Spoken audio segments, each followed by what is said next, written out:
Michael stood in the dusty living room of his newly purchased house. The real estate agent said it was a bargain. Now he understood why. The wallpaper was peeling, floorboards creaking. Demolition would start next week. He began removing the old wallpaper in the bedroom. Behind it, the plaster was crumbling. As he pulled away a section of wall, something fell out. An envelope, yellowed with age. What the? Michael opened it carefully. A handwritten letter. The ink had faded but was still readable. It began, "My Dearest J," and ended with no signature. Just a date, April 15, 1984. He pulled away more plaster. Another envelope fell. Then another. And another. The wall was filled with them. Dozens. No, hundreds of letters.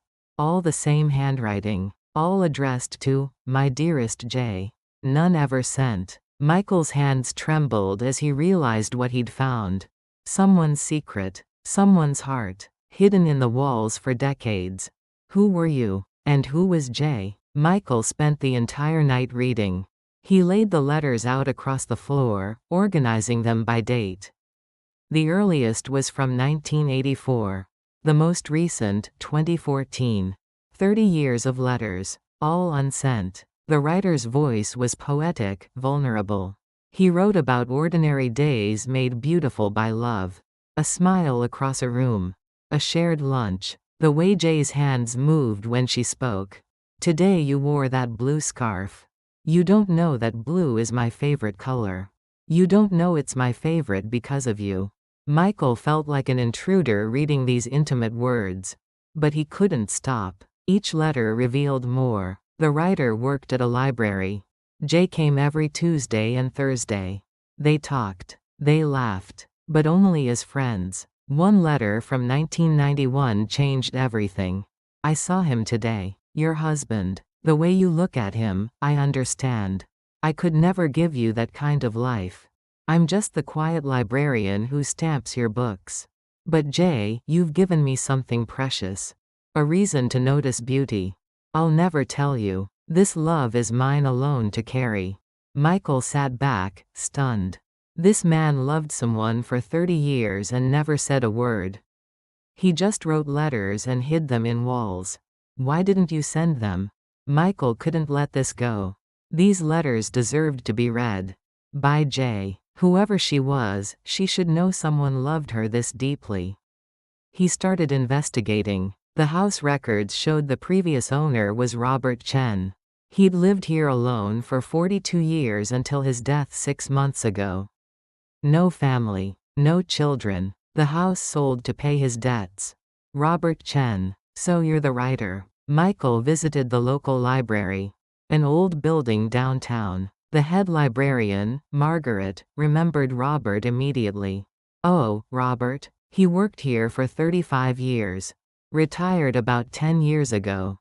Quiet man. Kind. Always had a book recommendation. Did he ever mention someone named Jay? Margaret's eyes flickered with recognition. Jay. There was someone. A woman who came in regularly. Julia? No, wait. Jane. Jane Morrison. She and Robert were friendly. She was married, had kids. Came in to check out books for years.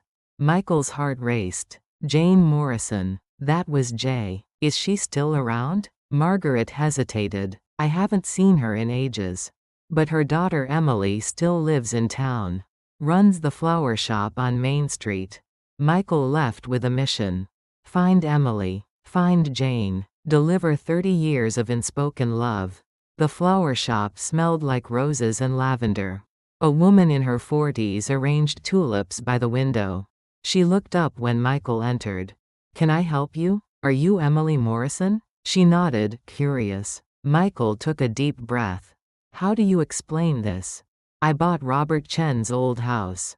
I found something. Letters. Hundreds of them. Written to someone named Jay. I think that's your mother, Jane. Emily's face went pale. She set down the flowers carefully. Robert wrote letters? To my mom? Michael showed her one. Emily read it slowly, tears forming. I never knew. Mom talked about Robert sometimes. The nice librarian. She'd mentioned their conversations, but I had no idea he felt this way. Can I meet her? Give her these? Emily's expression changed. Sad. Complicated. My father passed away 5 years ago. Mom took it hard. She's in a care home now. Early stage dementia. Some days she's clear. Other days, she trailed off. Michael felt his hope deflating. Would she understand if I brought the letters? Emily considered this carefully, then nodded. Let me come with you. She has good days. We'll choose the right moment. These letters, they're precious. She deserves to know. Maplewood Care Home was quiet and clean. Emily led Michael down a hallway to a sunny room. An elderly woman sat by the window, looking at a photo album. Mom? Someone's here to see you. Jane looked up. She was in her 70s, with kind eyes and silver hair. Today was a good day. Michael could tell immediately. Her gaze was clear and present. Who's this, Emily? This is Michael, Mom. He has something for you. From Robert Chen. Jane's expression shifted. Surprise. Then something deeper. Recognition. Emotion. Robert? How is he? I haven't seen him in so long. Emily squeezed her mother's hand gently. Mom, Robert passed away. But he left something. For you. Michael opened the box of letters. Hundreds of envelopes spilled across the table. Jane stared at them, then picked one up with trembling hands. My dearest J. She read silently. Tears began streaming down her face. She picked up another letter.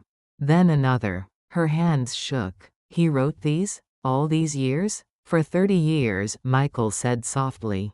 Everyone addressed to you. Jane pressed a letter to her chest. Her voice was barely a whisper. I knew. Michael and Emily both stared. You knew? Jane smiled through her tears. She looked younger suddenly, remembering. Not about the letters, but about his feelings. How could I not know? The way he looked at me. The way he'd have my favorite books set aside. Small kindnesses. Robert thought he was invisible. But I saw him. She picked up more letters, scanning them with hungry eyes. I was married. Happily. I loved my husband very much. But Robert. He was my Tuesday and Thursday joy. Our conversations were the bright spots in routine weeks. I treasured them. Emily sat beside her mother, holding her hand. Why didn't you ever say anything? Because some things are more beautiful unspoken. Robert's love asked nothing of me. Expected nothing. It just existed. Pure. Unconditional. If I'd acknowledged it, everything would have changed. We both knew that. Jane continued reading. Letter after letter. 30 years of devotion laid bare. He writes here about the day I told him about my husband's diagnosis. I was so scared. Robert just listened. Didn't try to fix it. Just listened. I went home feeling less alone. She looked up at Michael. Where did you find these? Hidden in the walls of his house. Every letter sealed but never sent. Jane nodded slowly, understanding. He kept them close but separate. Like his feelings. Close to his heart but never imposed on my life. That's so perfectly Robert. Jane read for hours. Emily and Michael sat quietly, witnessing something sacred. These letters were a gift across time. Love finally delivered. Some letters made Jane laugh. Others made her cry. She commented on specific memories Robert mentioned. Confirmed his observations. Added her perspective. He noticed I changed my perfume. I remember that day. It was my daughter's birthday. She gave it to me. He wrote about the book recommendation that changed his life. I remember that conversation. I had no idea it meant so much. Finally, Jane reached the last letter. Dated March 2014, just months before Robert retired. His handwriting was shakier here. Age evident. She read aloud, voice breaking. My dearest J, this is my final letter. My hands shake too much now. My eyes grow dim, but you remain clear in my memory. Every Tuesday, every Thursday, every smile, you gave a lonely man reason to hope. Not hope that you'd be mine. Hope that goodness exists. That beauty is real. That love doesn't require possession. Thank you for being you. Thank you for every moment. I'll carry them into whatever comes next. Forever yours in silence, Robert. Jane clutched the letter, sobbing.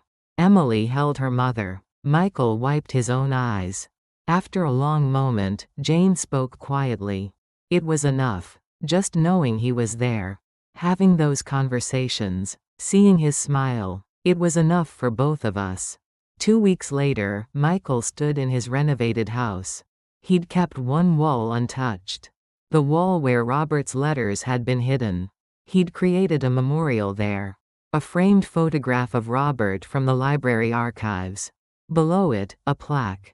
Robert Chen, librarian, writer, keeper of beautiful secrets. His love asked nothing and gave everything. Jane had wanted the letters back, to read again on clear days. But she'd asked Michael to keep one. Her favorite. He'd framed it beside Robert's photo. My dearest J, today you laughed at my terrible joke. That sound is the happiest music I know. Emily brought Jane to see the memorial. Jane stood quietly before it, touching the frame gently. Some people think unrequited love is sad. They're wrong. Robert's love was complete exactly as it was. He didn't need me to love him back. He just needed to love.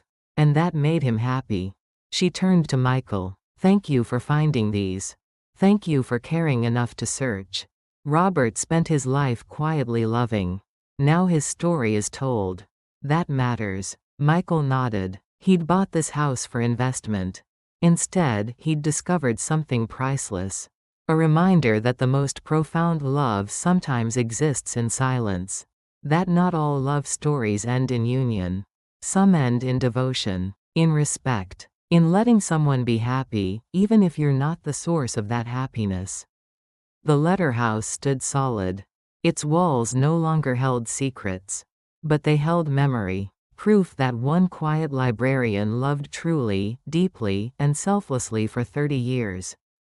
And somehow, that was the most beautiful love story of all.